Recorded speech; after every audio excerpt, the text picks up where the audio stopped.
Coming up, the market recovers. The Reserve Bank confirms it's considering a rate pause in April, and good news for first-home buyers.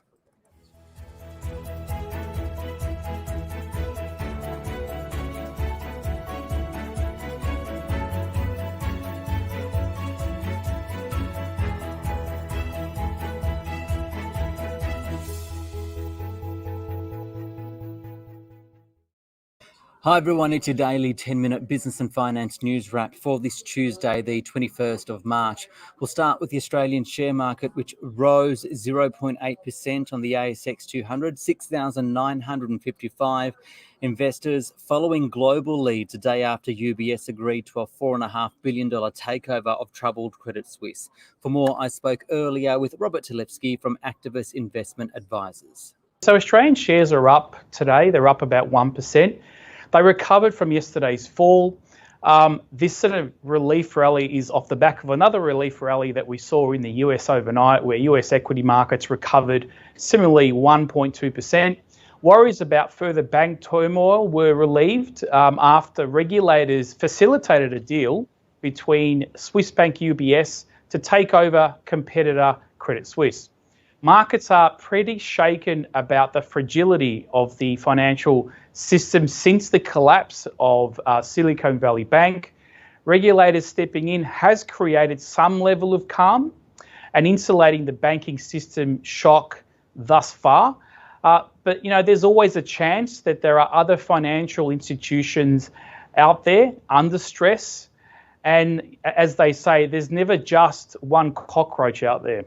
Okay, so looking at the markets today, though, where were the gains? So energy and mining sectors led the way today, up 1.3% and 1.5% respectively. Chemicals business Incitec Pivot was up 6% after divesting its ammonia business. The financial sector, including banks, were also up 1% after being hit pretty hard the last few days. Australian equities are sort of recovering this week after one of its worst weeks since September last year. And after gaining 7% in the first 6 weeks of this year, Australian shares are back to where we started in 2023.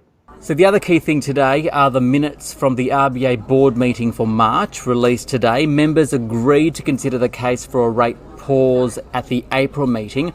But the thing is, that meeting came before the latest global banking concerns. Given that, what's the market now thinking in terms of where rates will go at the next meeting and beyond? Yeah, so the minutes from the RBA meeting on the 7th of March are out. A pause in rate rises was discussed and will be an option at the next meeting in April. They said pausing would allow additional time to reassess the outlook for the Australian economy. GDP, the labour market, wages and inflation had all come in a little bit softer than expected. And this was before the Silicon Valley Bank collapse. Markets are pricing in still, most likely, the RBA to raise rates by 0.25%, but the probability of a pause is increasing. We've also got other global central banks meeting this week. The market, is it expecting them to be less aggressive than first thought because you've got the US Fed and the Bank of England? So investors remain split over the prediction for the Fed's upcoming interest rate decision tonight. There's a lot of uncertainty and volatility across global markets and concerns about that fragility of the banking system following the obviously rapid rate rises and the collapse of Silicon Valley Bank. Before the collapse, Silicon Valley Bank markets and economists had expected the Fed to lift rates by 0.5%. Following stronger than expected data, that revealed the US economy was robust and at the start of the year. Consensus now points to a smaller rate increase of 0.25% at the central bank's meeting tonight. The dilemma to reduce inflation and keep interest rates to crunch the economy. I'll get the last bit again, sorry. The dilemma to reduce inflation and keep raising interest rates to crunch the economy is one consideration, but if they keep raising rates, they could also crunch the banking system and create a lot more panic out there.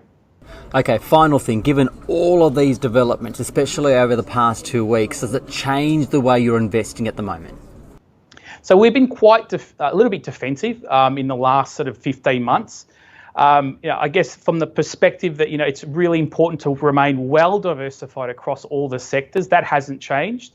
And really create what we call the all-weather approach to portfolio construction, have elements in the portfolio that are going to do well in up markets and in down markets.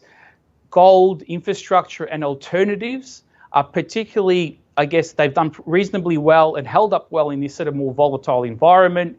And they also have these sort of defensive characteristics which should do well in these current times. Robert Talevski there from Activus Investment Advisors. From the share market to the property market now, and it's taking less time for first home buyers to break into the property market. Domain says nationally for a couple on an average dual income, it takes just under 5 years to save for a 20% deposit for a house, that's nationally, and for apartments, 3 years and 7 months. For more, Rhayna Bosch spoke with Domain's Nicola Powell. We have seen many factors align for first home buyers, which has overall meant the time it takes to save for an entry-level deposit has decreased over the last year. What we saw for entry houses, it declined by 6 months. So it's 6 months quicker this year compared to last, and it's 2 months quicker for entry units. What we have seen is better wages growth, higher interest accrued on savings, and falling property prices across some of our cities has really helped to improve that time it takes to save for an entry-level deposit. And Nicola, can you just define what is meant by entry level? Our first home buyer report focuses on a couple aged between 25 and 34 years old, and we're focusing on entry-level property prices. So that is a property priced on the 25th percentile. And what kind of variation are you seeing across the different states and territories? We did see all capital cities record a decline in the time it takes to save for an entry-level deposit over the past year. That was apart from Adelaide, and that really does highlight the stronger market conditions that we're seeing in Adelaide, because we did see entry-level property prices increase by about double digits over the last 12 months.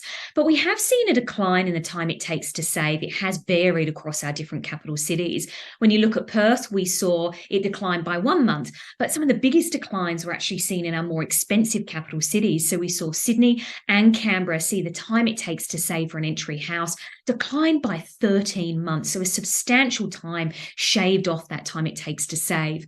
For units, we did see more subdued reductions overall, and that really does speak to the more subdued market and actually unit prices holding up more firmer compared to house prices. But we saw it also range. We saw a 2 months reduction in the time it takes to save for an entry unit deposit in Perth, up to 8 months shorter in Sydney and Melbourne. And Nicola, this has obviously lowered the bar in terms of what it might take for a first home buyer to enter the market. But with interest rates on the rise, what does it mean in terms of the likelihood that a person will default on their loan? We really have seen the outlook flip as the RBA embarked on one of the most aggressive increases in interest rates that we have seen in history. It's escalated that cash rate to a decade high. And while that is benefiting the savings rate, so anything stashed away in a savings account is accruing a greater interest rate, the flip side of this is we have seen the burden of repaying a mortgage blow out over the past year. But we've got to remember that this mortgage affordability is a snapshot in time and what it looks like today. When you think about a home loan, it spans 25 to 30 years. So over that time period, the pressure of actually holding that home loan will subside for 2 reasons. Firstly, because obviously the debt will be paid down over time, but also as we progress through our careers, it normally means you see a higher rate of salary. So these 2 things can get together, really help to lessen the burden over time of actually holding a home loan. Nicola Powell there from Domain speaking with Rhayna Bosch. This SBS On The Money stream is provided for informational purposes only. The content in this stream should not be understood as constituting advice or a recommendation. It is not personal advice and it does not consider your personal circumstances or objectives. You should contact a licensed professional before making any financial decision.